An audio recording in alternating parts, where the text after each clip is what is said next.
네, 매장 인테리어나 또 건물 외관에 독특한 인테리어라든지 장식 부분이 있을 때 그런 부분들은 어떻게 보호할까요? 카피를 하는 경우들이 너무나 많은데 이런 부분들에 대한 보호 방안에 대해서 궁금하셨죠?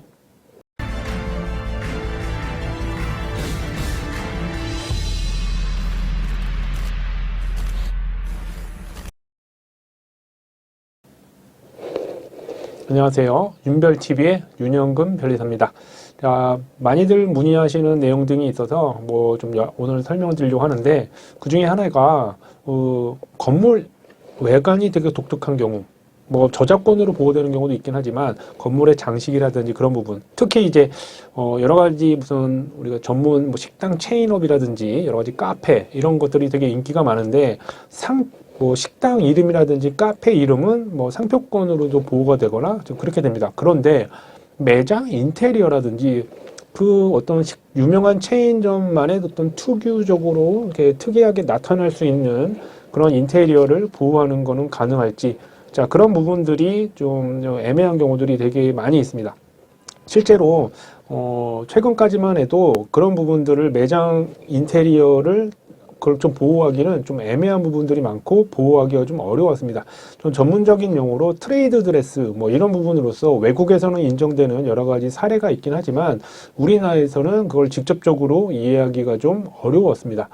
그러니까 보호받기가 좀 어려웠습니다. 그렇기 때문에 이런 부분에 대해서 여러 가지 제도적으로 여러 가지 도입이 됐는데 우선 인테리어 자체를 저작권으로 보호하자니 이런 이걸 조금만 변형을 해도 저작권으로 인정받기가 좀 어려운 경우들이 있었습니다. 그런데 최근에 몇 년 전에 이제 부정경쟁방지법에서 그런 부분들 매장 인테리어라든지 좀 나름 알려져 있는 경우에는 더 특히 보호될 수 있게 부정경쟁방지법이 좀 개정이 됐고요. 그다음에 상표법에서는 그런 인테리어라든지 그런 부분들을 어떤 입체 상표라고 해가지고 상표로 등록받을 수 있게 해놨습니다. 정확한 절차라든지 등록 가능성은 조금 약간 상황에 따라서 틀려질 수 있겠지만 상표로 등록을 받으면 그런 부분들을 좀 모방을 했을 때 앞서 말씀드린 부정경쟁방지법으로서 보호될 수 있고 또 상표는 등록을 해야지만 보호가 되기 때문에 상표 등록 시 브랜드 보호처럼 보호받을 수 있게 됩니다. 또 그리고 이제 최근에 또 이제 그런 것들이 논의가 되고 개정 예정인데 매장 인테리어라든지 이런 부분들이 부정경쟁방지법, 상표법 등에서 보호가 많이 이루어지니까 디자인 보호법, 예전에는 의장법이라고 했었죠.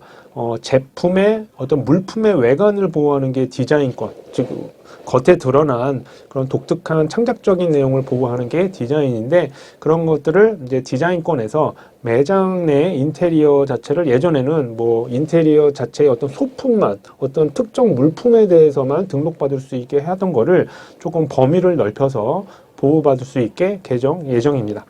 이제 점점 인간의 사람의 창작된 노력을 보호해주기 위한 여러 가지 노력 등이 이제 원래 특허, 상표, 디자인, 저작권, 부정경쟁방지법 등이 있는데 점점 노력을 해서 창작을 한 부분에 대해서 그걸 인정해주는 추세로 바뀌고 있습니다. 그래서 이번에는 건물의 외관 장식이라든지 그 다음에 매장 인테리어, 내부 인테리어라든지 그 전체적인 어떤 이미지 형상 같은 것들을 예전에는 보호받기 어려웠던 것들이 이제는 상표법, 디자인보호법, 부정경쟁방지법, 그 다음에 이제 창작적으로 좀 인정받을 수 있을 땐 저작권으로도 보호받을 수 있다는 걸 기억을 하시면 혹시라도 여러분의 어떤 매장 인테리어 보호를 위해서는 상표 등록, 디자인권 같은 경우에는 또 등록을 받아야지만 보호가 되니까 등록에 대한 부분에 대해서는 변리사한테 문의를 하시고요. 그 다음에 그 외에 분쟁이 생긴다거나 어떤 모방 카피하는 경우가 생겼을 땐 꼭 문의를 주셨으면 좋겠습니다. 그런 것들은 여러분들의 사업을 위해서 아니면 사업을 하면서 보호되어야 하고 보호될 만한 것임에도 불구하고 그런 내용을 잘 몰라서 제대로 보호받지 못하고 다른 사람이 카피하게 놔두는 경우가 있을 수 있는데 그런 경우에 여러분의 사업과 매출에 직결되는 부분이니까 잘 기억을 하시고 또 문의사항이 있으면 연락 주시기 바랍니다. 예, 오늘 말씀드린 내용이 여러분들한테 많은 도움이 됐다면 구독과 좋아요 부탁드리고요. 또 더 나은 컨텐츠로 또 찾아뵙도록 하겠습니다. 윤별TV의 윤영금 변리사였습니다. 고맙습니다.